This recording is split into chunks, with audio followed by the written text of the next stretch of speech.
Morning. Isang magandang umaga sa inyo lahat. Ngayon ay nandito ako sa Intertown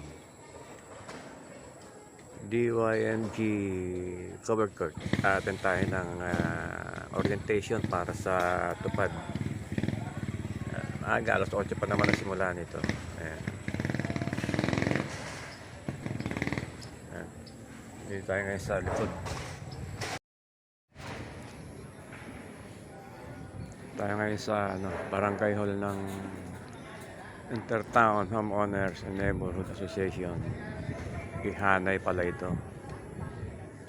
Attend tayo ng orientation ng tupad. First time, subukan natin kung ano ang experience. Yan, aga pa naman, naglalagay pa lang ng mga siguro bangko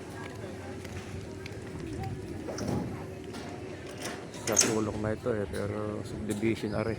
Yan.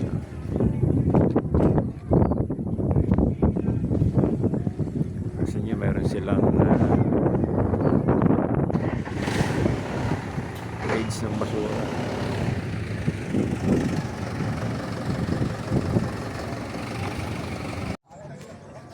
Magandang umaga.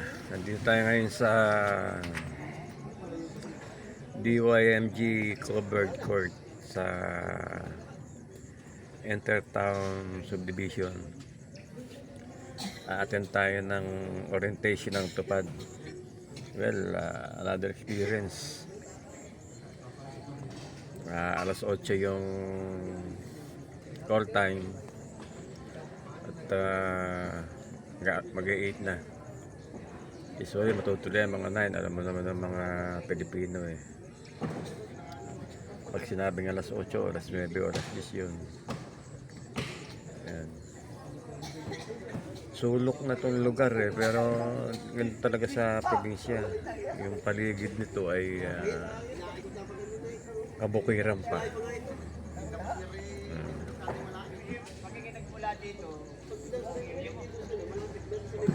Nasa loob ako ng aking tricycle.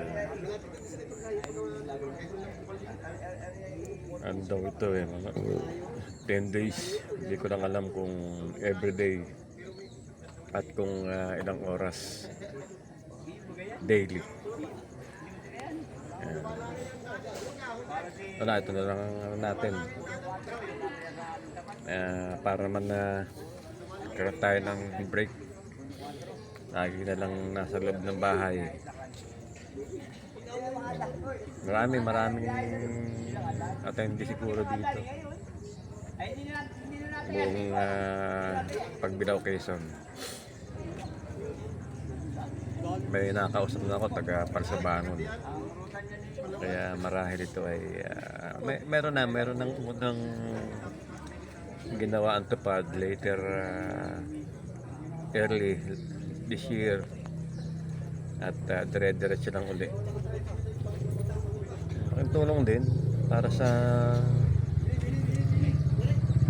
katulad nating isang kahig, isang tuka.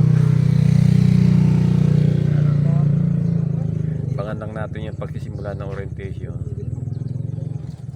At yung palang aking compadre na taga-ron din sa amin kasabi rin pala din. Kaya meron tayong makaka-jamming maya-maya.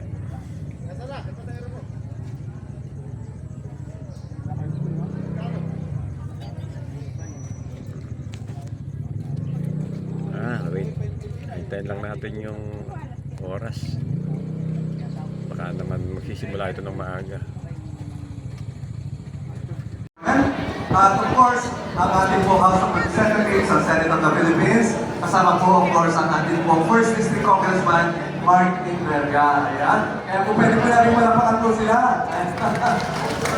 Siyempre, nagpapasalamat sa lahat ng mga kapitan ng barangay na naglaking tagapag-ugnay po na tanggapan ni Mark at saka po sa inyo. Sila po pinamahala natin po sa paggawa po sa inyo. Kaya po, malapakan din po natin ang lahat ng mga barangay captains na ating pong bayan. Ayan.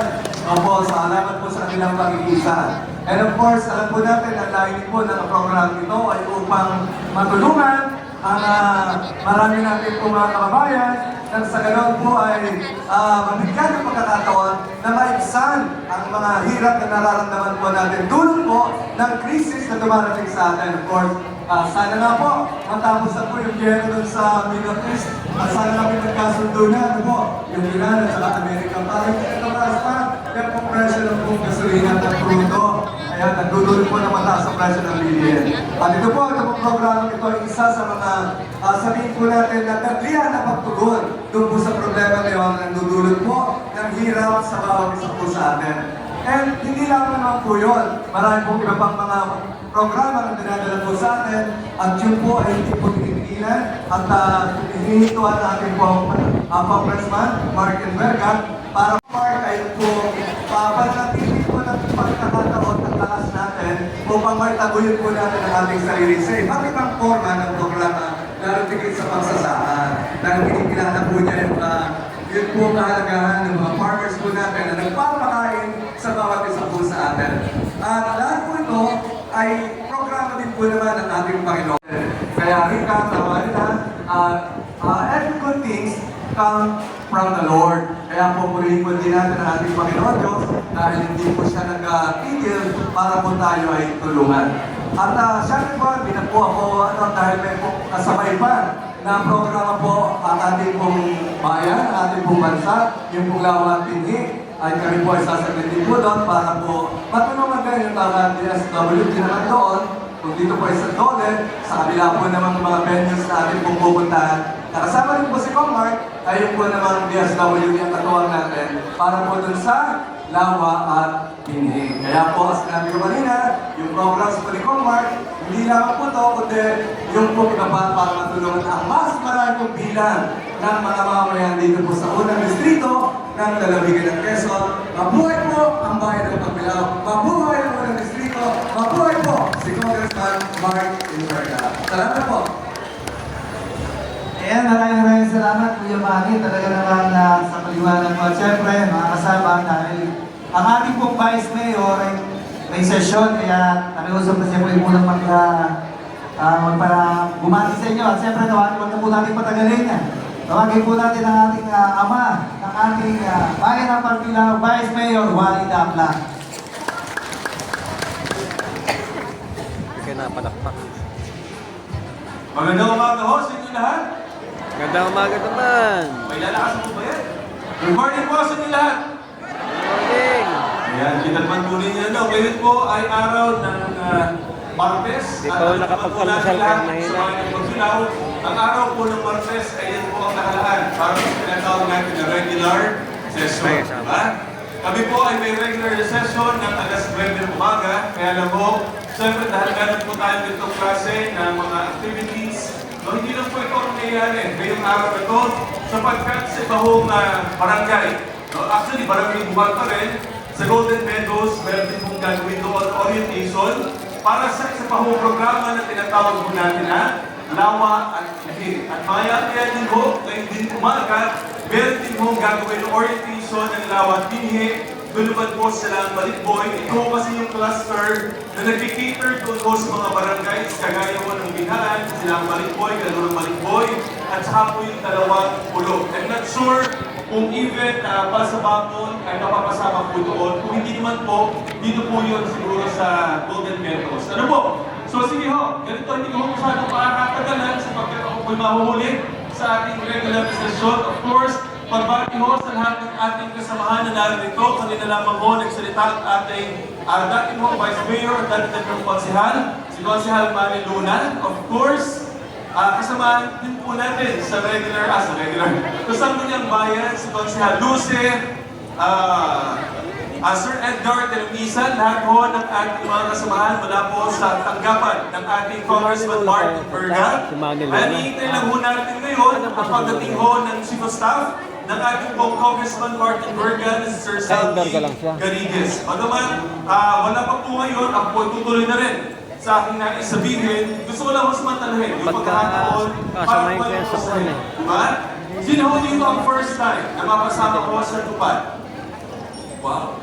Madami ho, halos siguro mga more or less 80 to 90% ko na narin ito ay unang beses business mapapasama sa tupad. Alam niyo po ba ang tupad? Hindi. Alam niyo po ang tupad? Ay, ngayon po ay mamay tatanungin isa-isa, may interview.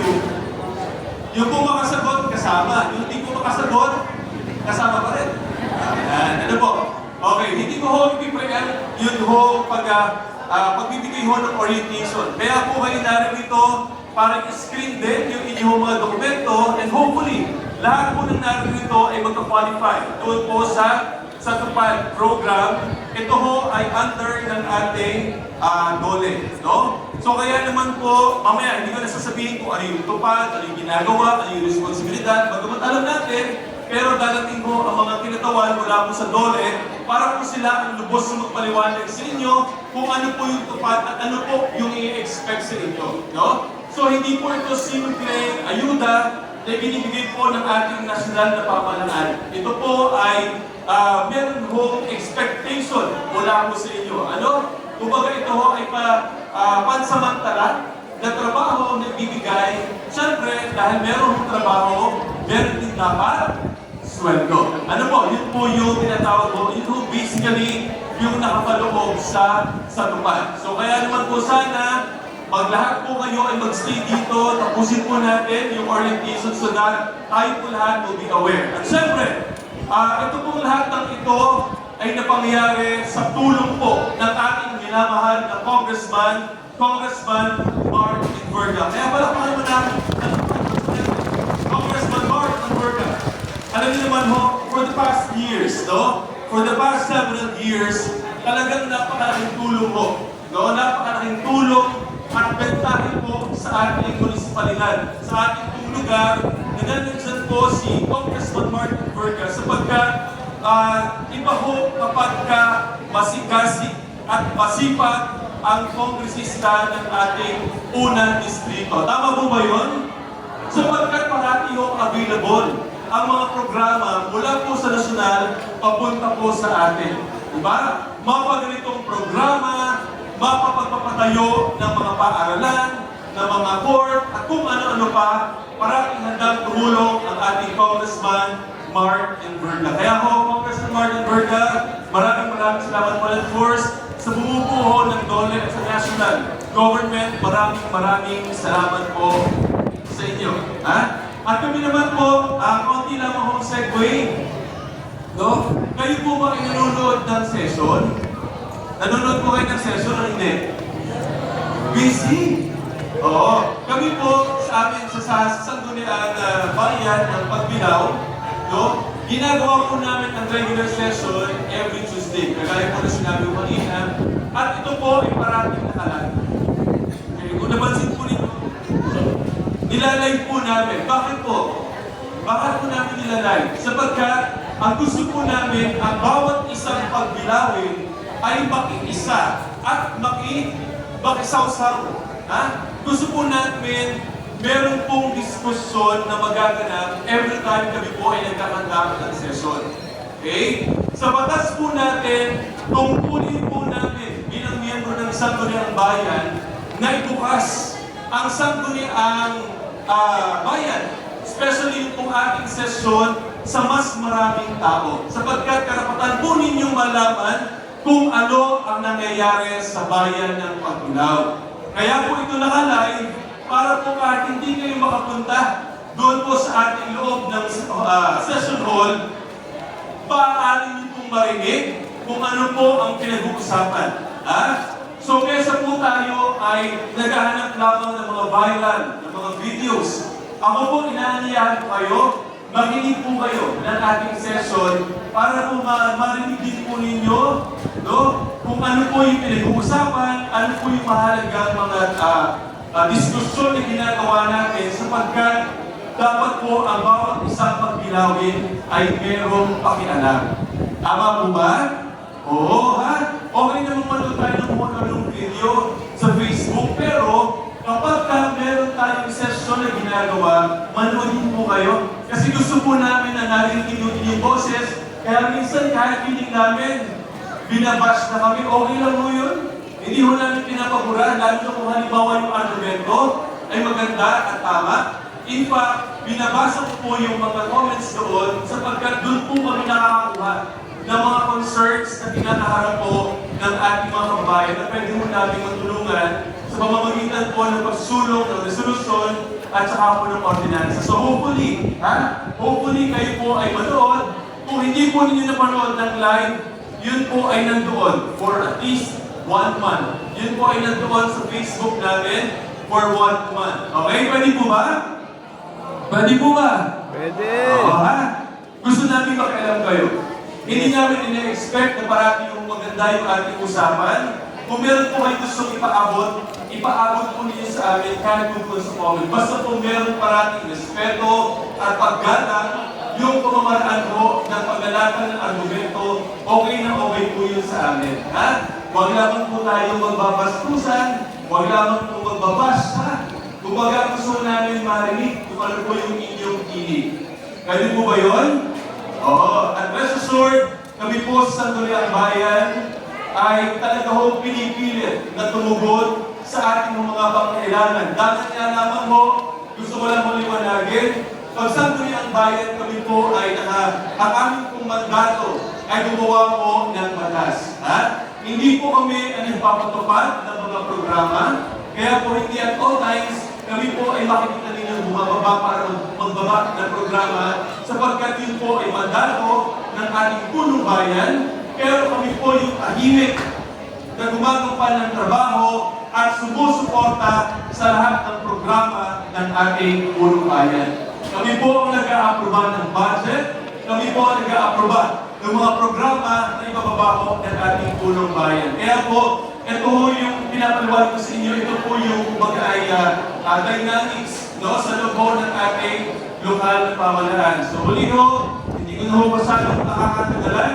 Masaya po ako na makita kayong lahat. Masaya po ako na kahit paano nakausap ko yung ilan po sa inyo mula po sa iba't ibang barangay at huli ho. Maraming salamat po sa mga kapitan and barangay officials na tumulong ho para pumahanap kayong lahat at maraming salamat po ulit. Congressman Mark and Berta. So muli ho, magandang umaga ho sa inyo lahat. Mag-iingat po kayo, medyo mainit na panahon. Huwag kakalimutan kuminom at kumain. So sige po, magkikita po tayo ulit sa susunod na panahon. Thank you very much.